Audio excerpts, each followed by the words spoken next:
Chapter 281 of Shrimadbhagavatam, The Free Man. Om Namo Bhagavate Vasudevaya. Uddhava intervened with a question. He asked, My Lord, you tell me that the Atman is free, that he is not bound by the play of the gunas and by the actions performed by the body and the sense organs. I am not able to grasp it. Realizing the truth about himself makes a man free of this bondage. Is the lesson you are trying to teach me? Realizing the truth about himself makes man free of this bondage. Is the lesson you are trying to teach me? When you say that man is free of this bondage, that statement assumes that there is a bondage of some kind which is tying him down. Tell me more about this freedom from bondage. Does man attain salvation when he is without the gunas? Or, even when they are present in him, if the gunas are not there in the makeup of man, how can he exist and how can he find a path to you? If freedom is attained even when the gunas are present, where then does the bondage come in? Please elucidate this for me. I have so far understood that the gunas are always present in man, but when a man refuses to identify himself with the gunas and their play, he is free and his bondage begins when he forgets this apartness. How is one to recognize an emancipated soul and one who is not? How does a free man move in this world of men? And how does the other man, the ordinary man, behave? Tell me. Krishna said, Uddhava, you do not have to go very far to find an answer to your question. Look at me. The gunas are caused because of my Maya. I am the one who spreads the net of Maya and the gunas in the world. But I have no bondage, and obviously I do not need to be freed of this bondage. The body with its attendant pleasures and pains are because of my Maya. Like I said before, it is as unreal as the world of dreams to a sleeper awakened. Uddhava, remember, awareness as well as ignorance are both manifestations of my power. They are eternal and they are the causes of freedom or bondage, as the case may be. Consider the moon in the sky. When there are several pools, ponds, eddies, little pits filled with water, this moon is reflected in all of them. When a breeze is rustling by, there is a wave of unrest passing across the surface of the water.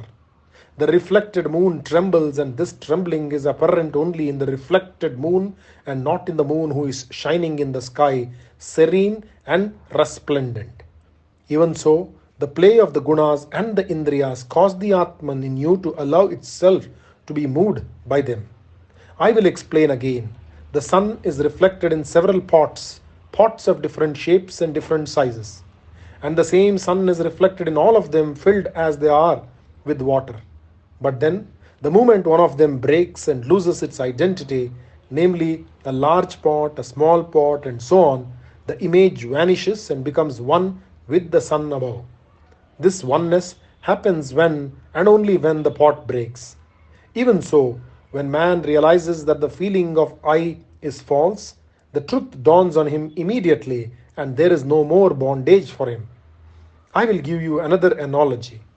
On a peepul tree are living two birds. They have built their nests on the tree. One of them has its nest on the topmost branch of the tree and he is happily viewing the sky around him. The free air is all around him and he does not need any food other than this joy. The other bird has built its nest not so high but much lower down.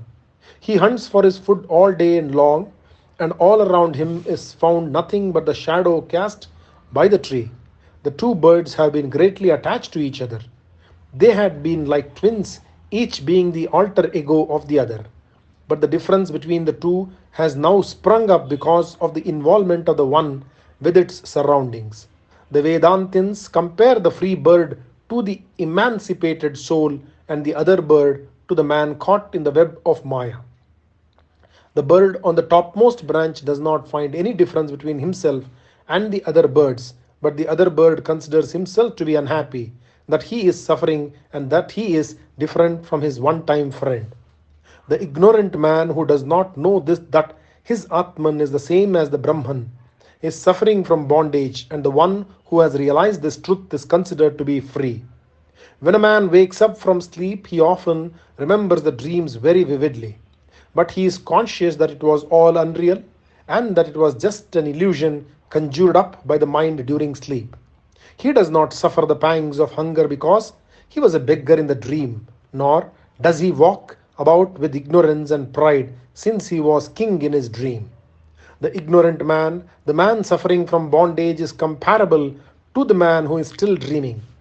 While dreaming, the dream seems very real to the dreamer, and to realize that it is all a dream, it is necessary for a man to wake up.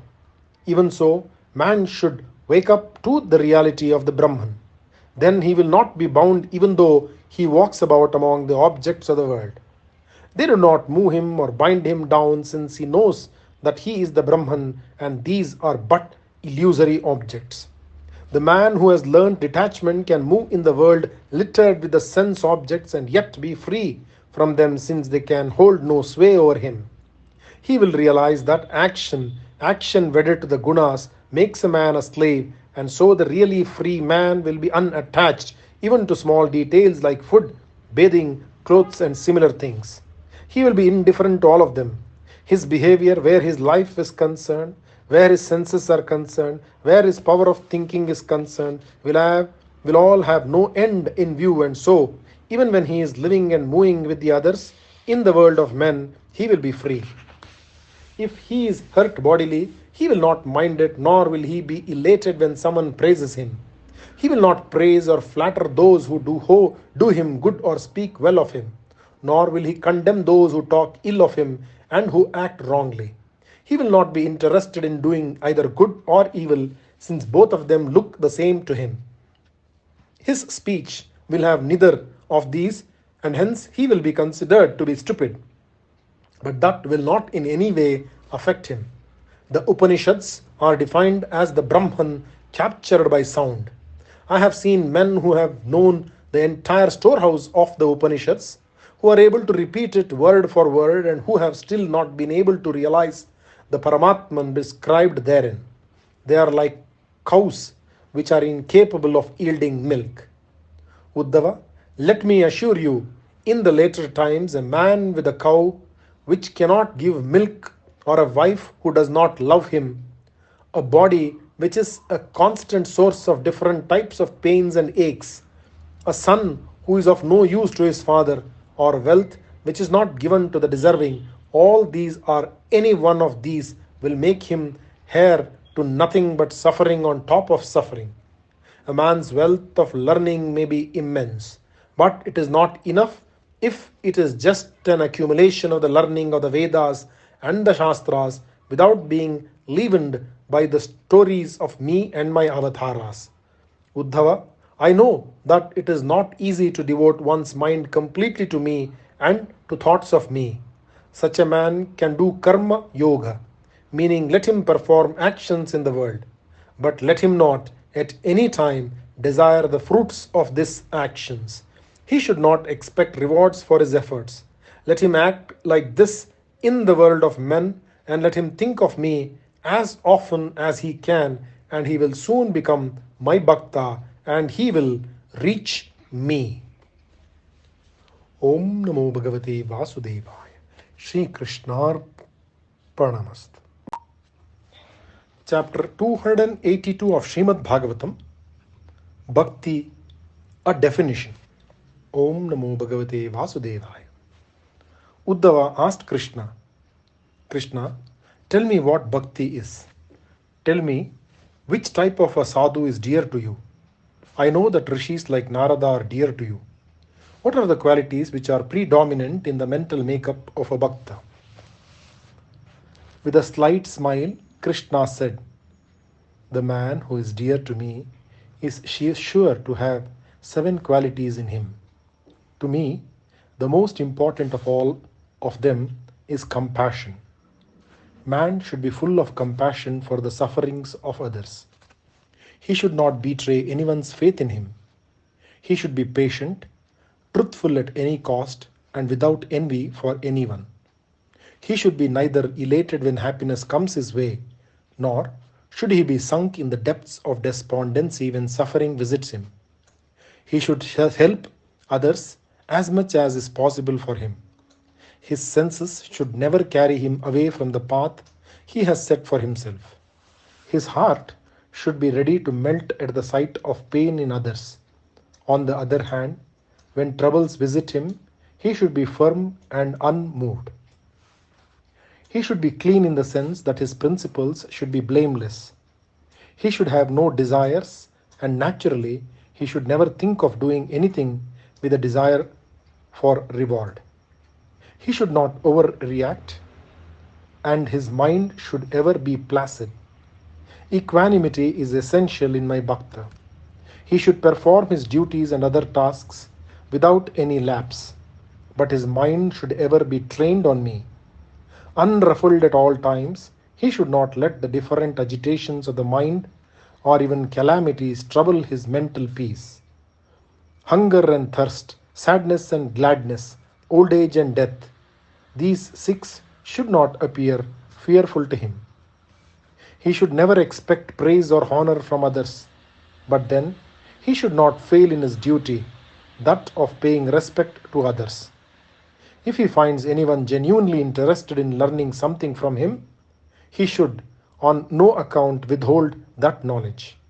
He should not deceive others, and he should never get involved in anything unless the motive is purely for the sake of doing good to others, out of compassion for one in trouble.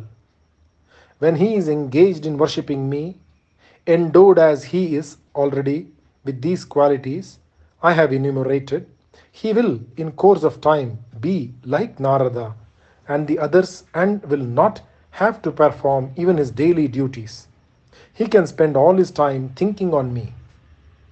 Such a man will never assume the garb of a holy man, nor will he talk about the good deeds he has done to help others. Uddhava, you are my bhakta and you are very dear to me, and so I will tell you the secret of secrets, the secret of winning my love, the secret of bhakti yoga. Hatha yoga and pranayama do not win my heart as the company of good men does. A knowledge of the great Sankhya, intellectual comprehension of the teachings of the Sankhya, will not please me as much as bhakti will. Reciting the Vedas incessantly, tapas, sannyasa, which is an apparent renunciation of all worldly things, all these do not charm me, nor all the many vratas and privations prescribed by wise men. I respond to love and only love. Those who have reached me have done so out of pure affection for me. Bhakti and nothing else. Bhakti knows no caste or creed. I will recount to you the names of some of my bhaktas.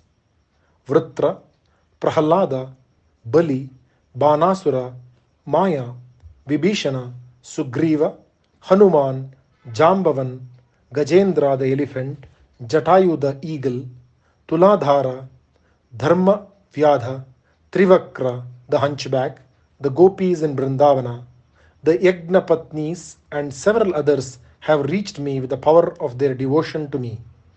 They knew no Vedas. They served no gurus in the Gurukulas with a thirst for knowledge. They observed no vrithas, nor did they perform tapas. Because of the company of sadhus, they let their minds dwell on me and they became mine. When the munis reach the samadhi state, they have no remembrance of their names and their homes.